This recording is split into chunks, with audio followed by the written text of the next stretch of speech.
Bonjour à tous, comment allez-vous? Moi je me porte bien. Aujourd'hui on se retrouve dans une nouvelle vidéo dans laquelle je vais vous parler d'une histoire assez sordide. Je sais pas ce que cette vidéo va rendre. Une chose est sûre, c'est que cette histoire m'a particulièrement marqué et c'est pourquoi j'ai pris plusieurs jours avant de vous la sortir. J'ai traité plusieurs sujets en vidéo et cette histoire, c'est l'une des histoires qui m'a le plus remis en question sur mon contenu et j'ai même, pour être honnête, pensé à arrêter. Bref, j'arrête de parler, commençons. Bienvenue dans Cursed.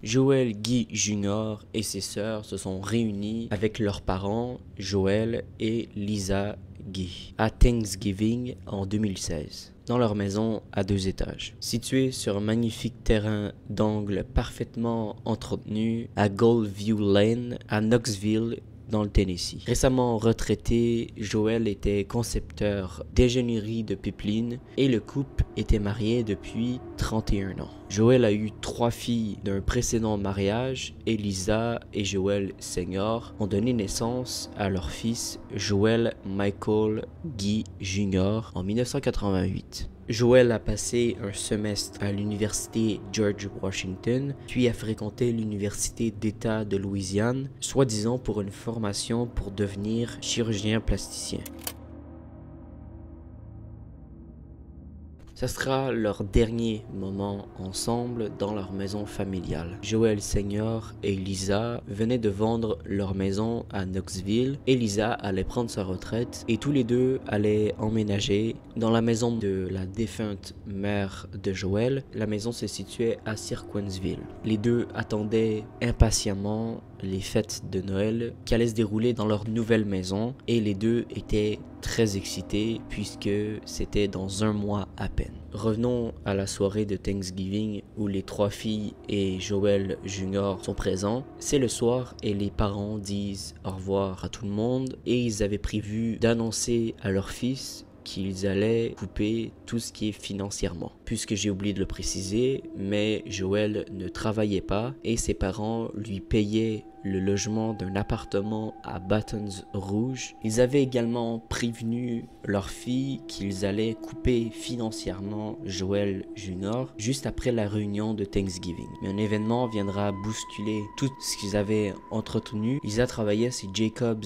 Engineering où elle était administratrice des comptes de crédit des ressources humaines. C'était censé être son dernier jour de travail avant sa retraite. Les collègues de Lisa ont commencé à s'inquiéter puisque Lisa ne se présentait pas au travail et ce n'était pas dans ses habitudes. Elle arrivait toujours à l'heure et là, elle avait 15 minutes de retard. Après avoir appelé Lisa à plusieurs reprises sans réponse, ses collègues ont décidé d'appeler la police et demander un contrôle de bien-être au domicile de Lisa et Joel Senior. Ça peut vous paraître énorme d'appeler la police, mais aux États-Unis, c'est quelque chose de régulier. Quand on a des doutes sur une situation, que quelqu'un ne répond pas aux appels, on envoie la police pour un contrôle de bien-être.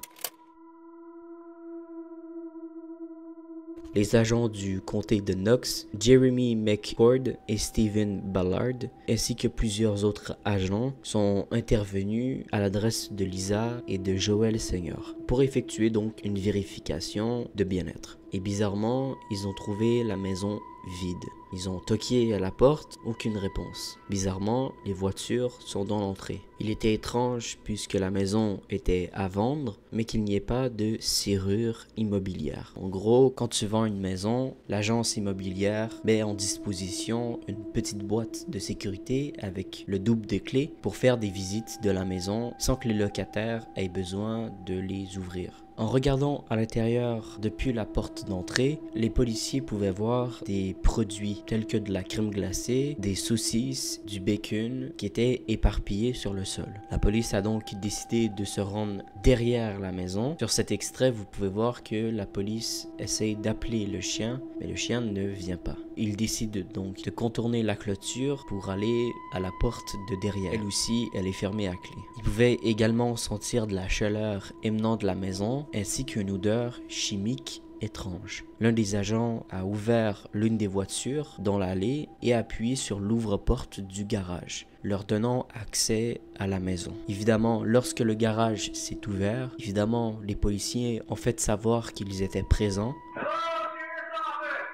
Ils entrent tranquillement dans la maison, armes à la main. Les agents ont d'abord découvert que le thermostat était réglé à 90 degrés, ce qui est énorme, c'est extrêmement chaud. Ils se sont approchés d'une table avec le portefeuille de Joel et Lisa et bizarrement ils ont trouvé un marteau qui était posé sur la table. Et puis il y avait une autre table avec des armes d'épaule posées sur celle-ci. Ils ont passé à l'épingle fin l'épicerie qu'ils avaient repérée de l'extérieur et dans la cuisine il y avait une marmite bouillante sur la cuisinière. Si vous avez lu le titre, sachez que les enquêteurs ont découvert plus tard que la marmite contenait la tête décapitée de Lisa Guy. Les adjoints du shérif du comté de Knox qui ont découvert la scène de crime ont eu une réaction physique à l'odeur de la maison. Ils ont ensuite monté à l'étage. Ils ont entendu un chien aboyer. Ils ont trouvé le chien qui était enfermé dans une chambre. En regardant dans le couloir, ils ont pu voir des murs éclaboussés de sang et ils ont découvert les mains démembrées de Joel Senior sur le sol avec de grandes taches de sang sur le tapis. Les agents ont ensuite découvert les cadavres démembrés de Joel Senior et de Lisa Guy dans une salle de bain à l'étage, dans des bacs bleus, dans un liquide acide qui était fait maison. Les enquêteurs ont ensuite découvert les vêtements à l'étage de Lisa qui avaient été littéralement arrachés de son corps, ainsi que des nettoyants de conduits d'égout, de bicarbonate de soude, ainsi que le nettoyant Drain Liquid Fire, ainsi que peroxyde d'hydrogène. À proximité, ils ont trouvé une note portant le nom d'une quincaillerie, Ace, et une notion sur le nettoyeur de canalisation d'égout. La maison était si dangereuse que les enquêteurs ont dû porter des combinaisons Ace-Mat pour traiter la scène de crime.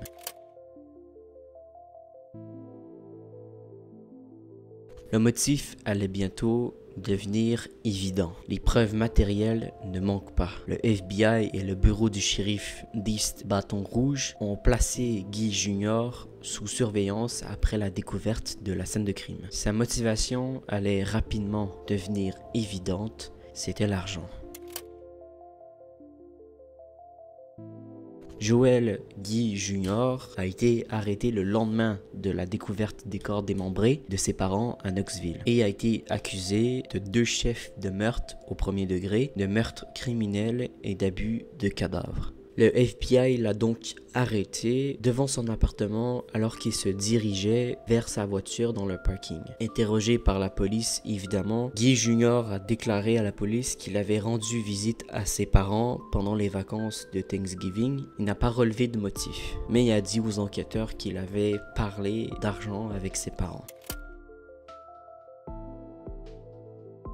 Durant le procès, l'avocate Leslie Nazio a pris la parole et a publié de nombreux détails graphiques sur les meurtres. Et évidemment, par la gravité de la scène de crime, ils ont averti les familles des victimes et les participants de quitter la salle d'audience s'ils se sentaient dépassés émotionnellement. Alors que Joel Guy Jr. était assis dans la salle d'audience, à regarder fixement vers l'avant, tandis que Leslie a commencé à décrire comment Joel Guy Sr. a été littéralement démembré. Selon Leslie, il a subi 42 blessures par force aiguë si brutale que 12 marques ont été laissées sur ses côtes et qui a laissé des égratignures de coupures. Puis les mains de Guy Senior ont été littéralement sectionnées au poignet et durant le procès, les amis de Lisa ont précisé qu'elle travaillait sans relâche seulement pour donner à son fils la majeure partie de son salaire. Les autorités pensent que le couple a été tué entre vendredi et samedi à la mi-journée.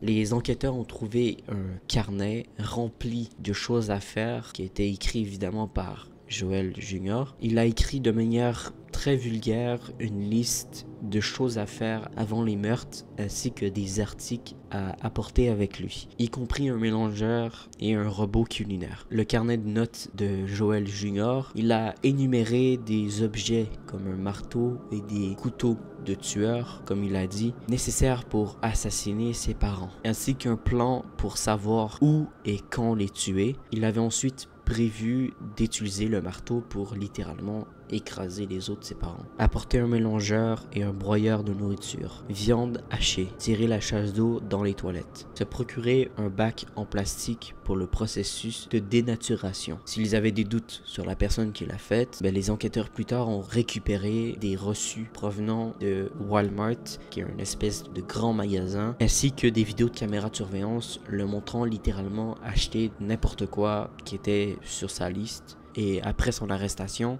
ils ont trouvé dans le coffre de sa voiture un hachoir à viande. Comme je l'ai dit un peu plus tôt, il a soigneusement énuméré les méthodes qu'il allait utiliser pour tuer ses parents, ainsi que détruire des preuves. Dans sa note, il était dit tuer le chien, qui a été barré pour être remplacé par emporter le chien avec moi. La police, comme je l'ai dit, ont trouvé le chien enfermé au 2e étage dans une chambre, qui arrêtait pas d'aboyer sans cesse. Ils ont ensuite découvert dans les notes qu'il avait écrit comment il commencerait le processus de manipulation médico-légale et de démembrement. Lors de l'agression de son père, il a reçu plusieurs coupures aux mains, y compris une coupure au pouce gauche. Après les meurtres, on le voit à la section des premiers soins de Walmart, recevant de la pommade et des bandages. Et juste après, il a également acheté de l'alcool isopropylique et du peroxyde d'hydrogène. Dimanche, il est retourné dans son quartier pour être soigné dans une clinique avec l'intention par après de retourner à Knoxville pour terminer ses actes diaboliques. Guy Junior avait un seul motif: l'argent. Il a énuméré en détail les actifs de ses parents et ses notes donnaient un aperçu de la façon dont il parviendrait à obtenir les biens de ses parents, pour inclure l'assurance vie de la maison de Knoxville. Il avait écrit dans ses notes son assurance vie 500 000. Un motif aussi vieux que le soleil, mais quel genre de monstre assassinerait si impitoyablement et brutalement ses propres parents? Le procès de Guy Junior a duré 4 jours et a impliqué plus de 700 éléments de preuve et 27 témoins. Il a été condamné évidemment à la prison à vie le 2 octobre 2020 et le juge a qualifié cette affaire de forme la plus extrême d'abus de cadavre qu'il ait vu en 25 ans de carrière. Évidemment, Guy Junior a été reconnu coupable de tous les chefs d'accusation. Le juge a également déclaré que Guy Junior n'avait aucun remords pour ses actions pendant le procès et semblait même fier de ses actions. Il a également déclaré que Guy Junior avait un esprit dépravé qui ne changera pas avec le temps. Et pour conclure, Joel Jr. ne sera pas admissible à la libération avant 130 ans. Voilà, j'espère que cette vidéo vous a plu. N'hésitez pas à mettre un petit like à cette vidéo et puis de vous abonner à ma chaîne YouTube. Ça prend quelques secondes et ça m'encourage énormément. Bref, prenez soin de vous, à bientôt.